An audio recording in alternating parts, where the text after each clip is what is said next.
Desde la población de Santa Rosa de Lima, le habla su hermano y amigo Próspero Barros. Somos la Escuela de Teología Bíblica Bet Shalom Internacional de Colombia. Hoy queremos compartir con usted varias inquietudes. Estas inquietudes recogen la preocupación y la pregunta de muchos de nuestros hermanos y hermanas, amigos y amigas.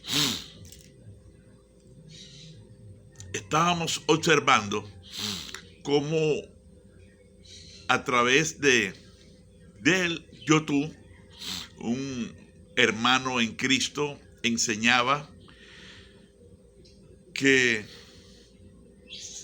Eva había tenido muchos hijos y que en razón, eso está en un video, ¿no? Enseñaba él que en razón a que había tenido muchos hijos, Dios le dijo: con dolor tendrás tus preñeces. Pero esto es mentira. La palabra de Dios no enseña esto. Nosotros no podemos predicar suposiciones. Me parece, yo pienso, nuestra fe tiene obligatoriamente que ser cristocéntrica. ¿Lo es o no lo es?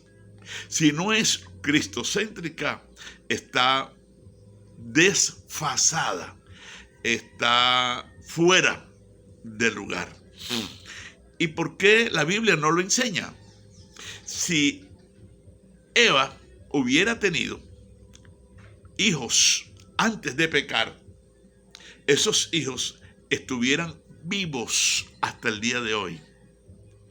Porque lo que hizo que entrara la muerte a toda la humanidad y al universo fue el pecado. Y cuando Dios creó a Adán y a Eva, los creó longevos, eternos. Ellos no se enfermaban. Ellos no conocían ningún tipo de enfermedad, por cuanto todavía no habían pecado. Entonces, este hermano, que le llaman la Biblia andante, él se sabía toda la Biblia, según él. A mí no me consta. Y lo cierto es que en algunos programas él ponía a leer, o las personas empezaban a leer y él continuaba con la Biblia. Desafortunadamente, según estas enseñanzas, no tenía revelación bíblica. Una persona puede conocerse y saber toda la Biblia y no tener la revelación de la palabra de Dios. Toda persona que enseña suposiciones, me parece, yo pienso, está demostrando que está fuera de contexto, está fuera de los parámetros divinos. Y él enseñaba que por esta razón, enseñaba él, Eva había tenido diferentes hijos.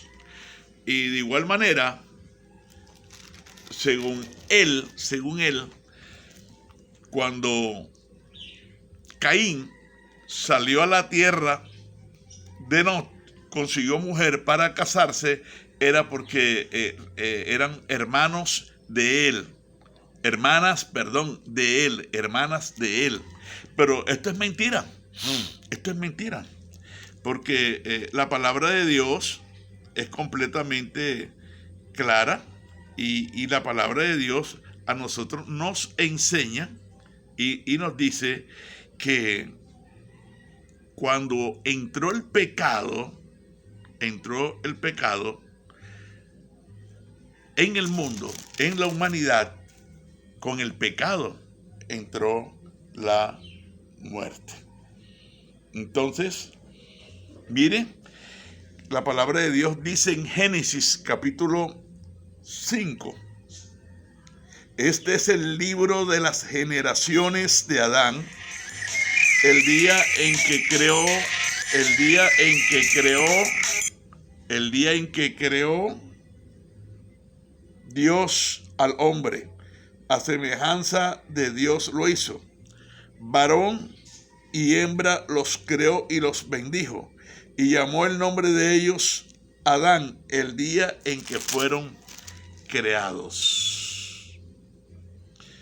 Y vivió Adán 800 años y engendró un hijo a su semejanza, conforme a su imagen, y llamó su nombre Set. Llamó su nombre Set. Es decir, este es el primogénito de Adán y Eva, no fue Caín.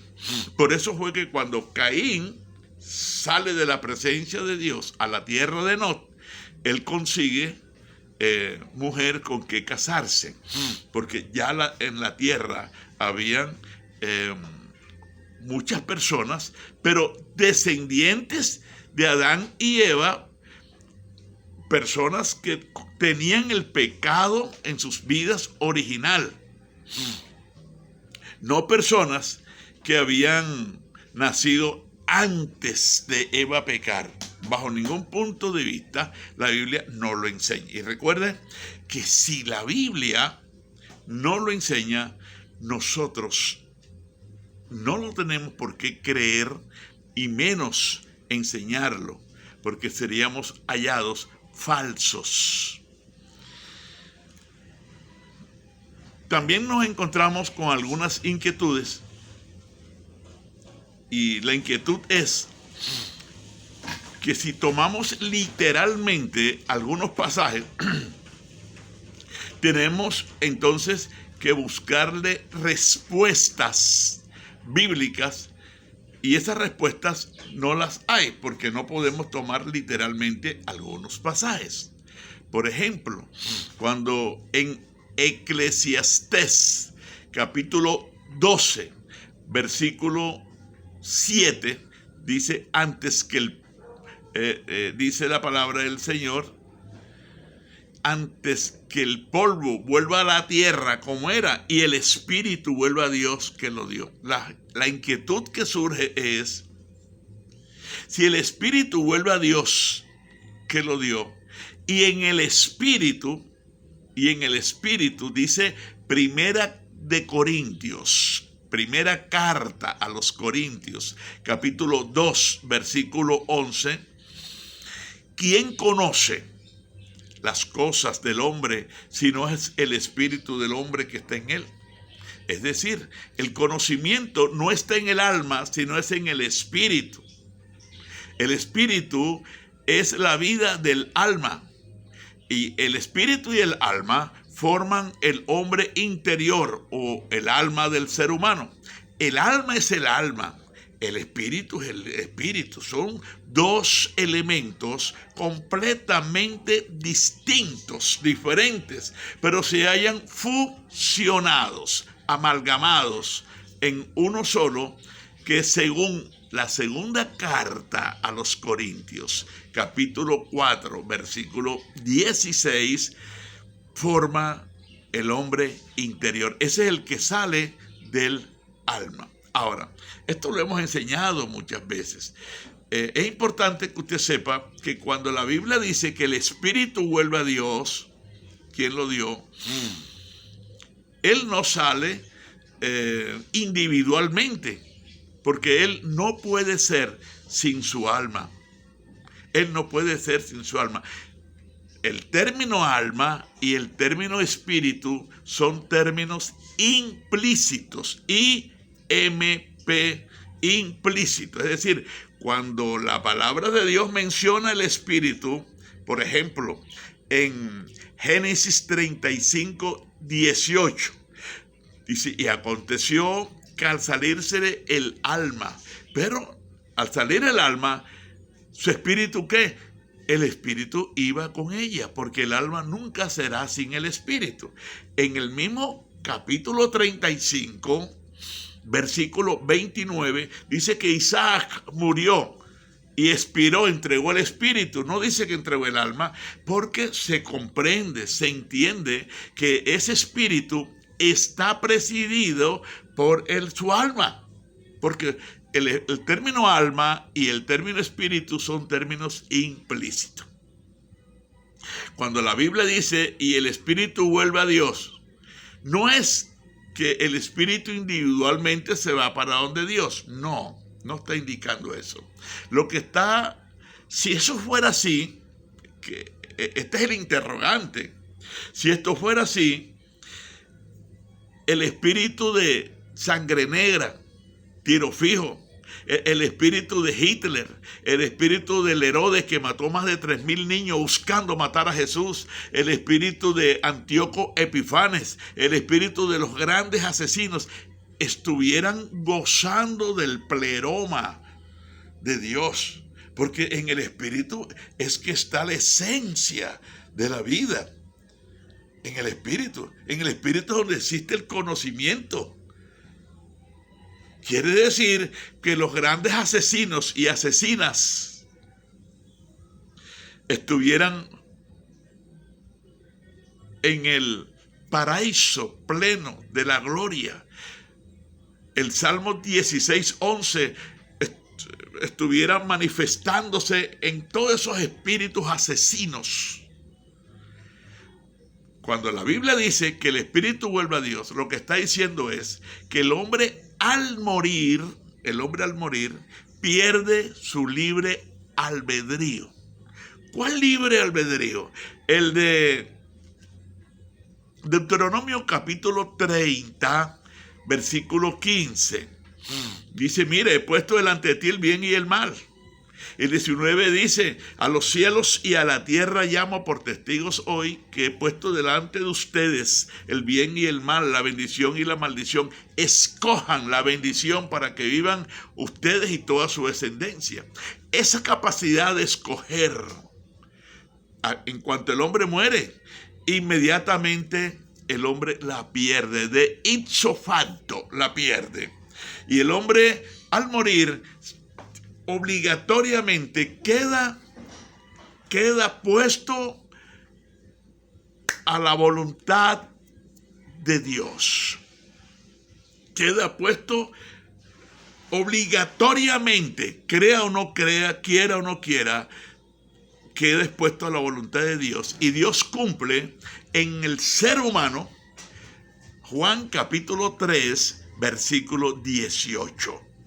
¿Qué dice Juan 3:18? El que en él cree no es condenado, pero el que no cree ya ha sido condenado. O sea que el hombre al morir, si murió creyendo en el Señor, teniendo fe en el Señor, pero siguiendo a Satanás, en los caminos de Satanás, la persona muere condenada. Murió sin salvación, murió sin nacer de nuevo, murió sin haberse reconciliado con el Señor. La persona muere condenada. Y al morir la persona condenada, no tiene una segunda oportunidad. Por lo tanto, inmediatamente Dios la envía a esa alma, a ese hombre interior, lo envía al lugar que la persona, por su propia voluntad, escogió. Entonces, cuando la palabra de Dios dice, antes que el espíritu vuelva a Dios, no es que el espíritu, todo ser humano va a vivir con Dios. No comete ese error. No comete ese error de seguir creyendo eso. Porque eso es como el que cree cuando dice la palabra del Señor en Marcos capítulo 9 del 44 en adelante. Si tu ojo te es ocasión de caer, sácalo. Si tu mano te es ocasión de caer, córtala. Si tu pie te es ocasión de caer, córtalo. No está hablando allí físicamente, literalmente, no está hablando literalmente. Está hablando que el hombre que un día quiere entrar al cielo, obligatoriamente tiene que convertirse en una nueva criatura, en una nueva persona, que ese que tenía la costumbre de morbosear con sus ojos, ese que tenía la costumbre de robar, ese que tenía la costumbre de tantas cosas, tiene que experimentar una transformación en su vida. De lo contrario, no entrará al cielo. No es que la persona se va a cortar la mano, no es que se va a cortar el pie, no es que se va a sacar los ojos. No, está hablando espiritualmente, tal como dice la palabra, antes que el espíritu vuelva a Dios que lo dio. Gracias por suscribirte, pero 1.000 millones de gracias más por enviar este mensaje a tus contactos. Gracias. Dios, que todo lo ve, que todo lo oye y todo lo sabe, te bendiga eternamente.